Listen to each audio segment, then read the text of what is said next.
Samantalang mga kasama, 4 na pulis na dawit naman sa indiscriminate firing, pinaiimbestigahan at pinasimulan na ang dismissal proceedings. Detalye ng balita mula kay Radyoman Marjo Domingo.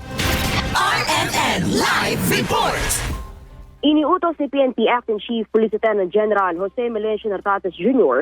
ang masusing investigasyon sa pagkakasangkot ng 4 na pulis sa kaso ng indiscriminate firing nitong holiday season. Batay sa tala ng PNP, ang mga sangkot na pulis ay isang Police Master Sergeant mula sa Surigao del Sur, isang Police Senior Master Sergeant mula sa Iloilo at 2 patrolman mula sa Parañaque City at Cagayan de Oro City.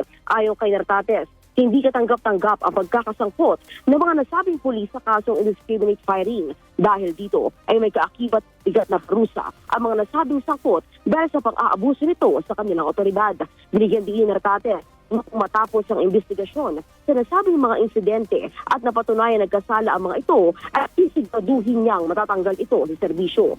Kagaya ito ay inatasan na rin ni Nartates ang mga Regional Director ng Caraga, Western Visayas at NCRPO na tanggalan ng armas ang 3 pulis at ikulong matapos silang maaresto. Samantala, nagpapatuloy naman ang follow-up operation laban sa natitirang patrolman mula sa Cagayan de Oro na nanatiling at large o pinaghahanap pa rin sa ngayon.